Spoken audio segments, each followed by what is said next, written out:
نحمده ونصلي على رسوله الكريم أما بعد. After the Muslims conquered Persia, the king of that time, the Kisra of that time, he escaped and went into hiding. And in this way, he spent the rest of his life and died. In the meantime, the rest of his family, his children, were taken captive, and they were brought into Medina to be sold off as slaves. When Ali radiallahu anhu saw that the daughters of Kisra are also being brought amongst all these other slaves that were captured from Persia, he suggested to Umar radiallahu anhu that we should not deal with these princesses the way we are dealing with regular slaves. Instead, a very, very high price should be set for them, and they should be allowed to choose their own masters. Umar radiallahu anhu liked this opinion, and so the three daughters of Kisra got to choose whoever they wanted to be with. And one of them, whose name was Shah-e-Zinan, she chose Sayyidina Hussein ibn Ali radiallahu anhu as her master, and she accepted Islam. So he freed her, married her, and he was having his first child with her. And as she delivered the child, she became very sick, and soon after giving birth to the child, she passed away. This child was named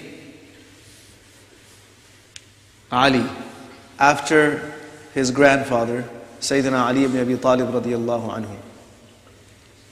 He grew up with his first teacher, his father, Hussein radiallahu ta'ala anh, and that blessed noble family of Rasulullah sallallahu alayhi wasallam. And from childhood, he had access to the great Sahaba and also the top level of Tabi'is who were in Medina at that time. So this young Ali ibn al-Husayn, he saw many difficulties, trials and tribulations. In fact, he was there when his father Sayyidina Hussein radiallahu anhu was martyred. And he endured and continued to live his life as a man of knowledge and wisdom, and dedicated a lot of his time to worship. In fact, even as a young child, he would pray so much extra salawat, he would pray so many nafil salat, that some people used to refer to him as sajjad, the one who is always making sujood, is always in sajda. But the general public began referring to him as Zayn al-Abidin, the beautifier of worship, the most beautiful worshippers. So, this Zayn al-Abidin, Allah subhanahu wa ta'ala blessed him with wealth. He had very profitable business. He had farms. It was bringing in money. But he had other things in mind. So one is that he would never compromise his ibadah. But beyond that, he became like a one-man system of welfare for the poor and destitute people. So he undertook the responsibility of taking care of 100 families. And the way he did it is that those families did not fill in an application to get assistance from him. In fact, they did not know that they were about to get the assistance. He himself handpicked those families, and he would, in the middle of the night, take sacks of food, carry them on his back, and leave them in front of the doors of these families. And he did this for 100 houses. And he did this all his life. And no one knew who it was. This was discovered later when he passed away. When he died, those families in the morning, they did not find their supply of food in front of their houses. And on the other side, when Ali ibn al-Husayn's body is being washed, they see markings that you would only see on a laborer's back, like somebody who has carried things all their life, even though he was a very wealthy, affluent person. So then they made the connection that it was him this whole time. Secretly, with ikhlas, not announcing it, not posting it on Instagram. This is me with my sack of food. No. Ikhlas, sincerity, and unconditionally helping and serving people. And this was his attitude in the daytime as well. He wasn't just doing this at night. Allah subhanahu wa ta'ala had given him this very high set of akhlaq, set of mannerisms and behaviors. Once he got into a conflict with his own cousin, the son of Hassan radiallahu anhu. They exchanged some words, and his cousin, whose name was he was Hassan ibn al-Hassan. So he came up to him while he was amongst his friends, like if you were standing with your friends, and they were just youngsters. Came up to him while he was standing with his friends and really told him off. He said, I said to him everything that possibly I could possibly say, just to let out my anger. And he was there. You know, it's much more embarrassing when someone does this in front of your friends. But he remained quiet. Zayn al-Abidin did not utter a word, just complete, quiet silence. He let his cousin say whatever he wanted to say.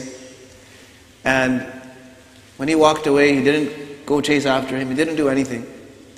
That night, he went to visit his cousin at his house. Knocks on the door. When his cousin Hassan comes out, he thinks, oh, okay, Zayn al-Abidin is here, it's time, it's payback time. He's going to give me a taste of what I gave him earlier today. But he did nothing of the sort. He said, look, my brother, if whatever you said about me was true, then may Allah forgive me for being like that. May Allah forgive me for being such a terrible, such an evil, such a wicked person. And if whatever you said to me was not true, then may Allah forgive you for saying it. And he said, Assalamu alaikum, and he walked off. And he said, I was left I was shocked and stunned. No words of retaliation, no payback, no aggression, no anger. Just like that. If what you said was right, then I need to make tawbah, I need to ask Allah for forgiveness, may Allah forgive me. And if what you said wasn't right, may Allah forgive you for saying it. He said, I chased after him and I caught up to him. He said, please forgive me for the sake of Allah. Please forgive me. He said, it's okay. Forgiven. Once he was leaving the masjid, a group of people were with him. And some random person came and started insulting him in front of all of these people. Now people had a great deal of love. Remember yesterday we talked about how Allah subhanahu wa ta'ala gives you acceptance and gives you this importance. You don't ask for it, you don't work for it. Allah subhanahu wa ta'ala just gives it to you when you live that life, when you become that person. So people immediately pounced on that guy. They said, how dare you insult him like that? So the man panicked, got scared. What do I do now? So Imam Zayn al-Abidin, rahimahullah, told them, please let him go. Please everyone step back. Give the man some space. He cleared them away. And the man by now he was trembling, he was shaking. So he asked him that, is there something you need? Is there something I can help you with? So he said, I'm sorry. I'm sorry. So Imam Zayn al-Abidin said, look, whatever you said was based on what you see in me. But I'll tell you something. What you don't see in me is probably much, much worse than what you do see. I'm actually even worse than what you were saying. But it's okay. He said, please forgive me for the sake of Allah. So Imam Zayn al-Abidin, he asked someone, to bring him a whole sack of dirhams, and he gave it to him. First he took his shawl off, and he wrapped his shawl around this person just to comfort him. Then he asked for a sack of money and gave it to him. He said, you go along your way. So this person, every time he would see Imam Zayn al-Abidin, he would stand up and he would say, Ashhadu annaka min abna'i Rasulillahi sallallahu alaihi wasallam. I swear, I testify that you are from the progeny of Muhammad Rasulullah sallallahu alaihi wasallam. He was from the grandson. He was the great grandson of Nabi sallallahu alaihi wasallam. He was the son of Ali radiallahu anhu. He was directly from that. He was the son of Hussein radiallahu anhu. He was the son of Ali radiallahu anhu. So he is directly from that progeny. And he said, yes, you are someone that I can testify to that you are like that. So just having the name or having the lineage was not enough. It was their character. And this character built appreciation in the people around them. I'll tell you one more story. In the time of Hisham bin Abdul Malik, who was at that time the crown prince of the Umayyi dynasty, Hisham bin Abdul Malik came for Hajj, and as he is going and performing tawaf, he has his guards that are kind of trying to move people out of the way and make space for him so he can do tawaf properly, and it's crowded and it's very difficult to make your way even today. So as this is happening and the guards are moving people out and he's struggling to go around the Kaaba, he sees that a man walks into the mataf. He walks in, and as soon as he walks in, people start parting for him. People start moving out of the way. And he very easily goes up, he kisses al-Hajar al-Aswad, and he starts his tawaf, and as he goes around, people by themselves are moving out of the way. So one of Hisham's guards whispers to him, who is that guy? Who is this guy that people are they're moving out of the way for him? And here you are, the crown prince of the kingdom, and we're trying to shove and push and make way for you. Hisham said, I don't know who he is. Of course, he knew very well who he was, but he did not want to admit that this person has so much importance. So there was a poet standing nearby, and this poet was famous for his couplets. One of the most famous poets in the history of Arabic. His name was Farazdaq. Farazdaq heard this, and he couldn't stay quiet. He got so upset that you are not acknowledging who this man is, so let me tell you who he is. It looks like you're acting like you don't know who he is, but let me explain to you who he is. And then he starts talking. He says, هذا الذي تعرف البطحاء وطأته والبيت يعرفه والحل والحرم. This is the man that the stones of Makkah know who he is. The house that he is walking around, this Baytullah knows who he is. The land inside the haram knows who he is, and the land outside the haram knows who he is. هذا ابن خير عباد الله كلهم هذا التقي النقي الطاهر العلم. This is from the children of Rasulullah sallallahu alaihi wasallam. And this man who is so pious and who is so gracious and who is one of our luminaries, he's one of our most outstanding people. هذا ابن فاطمة إن كنت جاهله وبجده أنبياء الله قد ختموا. He is from the progeny of Fatima radiallahu anha, and it was his grandfather who was the last of prophets. فليس قولك من هذا بضائره فالعرب تعرف من أنكرت والعجم. You're saying I don't know who he is. Who is this man? It doesn't hurt him, because all the Arabs of the world know who he is, and all the Ajams, the non-Arabs, also know who he is. And he actually went on for quite a while. Our time is short. I'll read the couplets to you just because they sound so beautiful. I won't translate them right now. He says, كِلْتَا يَدَيْهِ غِيَاثٌ عَمَّ نَفْعُهُمَا يُسْتَوْكَفَانِ فَلَا يَعْرُوهُمَا عَدَمُ سَهْلُ الْخَلِيقَةِ لَا تُخْشَى بَوَادِرُهُ يَزِينُهُ اثْنَانِ حُسْنُ الْخُلْقِ وَالشِّيَمُ ما قال لا قط إلا في تشهده لولا التشهد كانت لاؤه نعم. He never said no.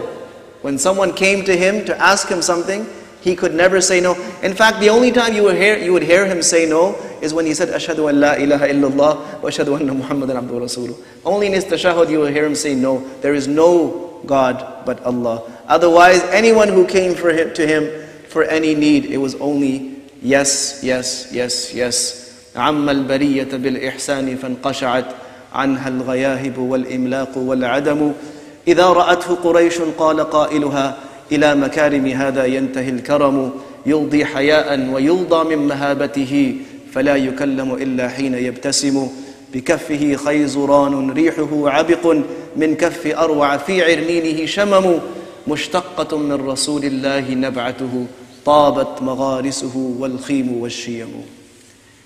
So he goes on and says all of this. By the way, he ended up getting arrested. They're like, what? You're standing up for this man? You're speaking out against, you're making our crown prince look bad? You go in jail. So then Zayn al-Abidin found out that this poor guy got jailed because of this. He had no idea all of this is happening in the background. He is doing his tawaf. When he found out that Farazdaq is in jail, he sent him a whole bunch of money. He sent him gold coins. He said, look, I heard that you went through this for my sake. Please forgive me and use this money for your own necessities. So he sent back a letter. He said, someone like you, their gift cannot be sent back. Their gift cannot be refused. And I know I'm one of those poets that goes into the palaces of kings and rulers and princes and I praise them and they give me a lot of money, but I didn't do this for that. This came out, this was a cry from the heart.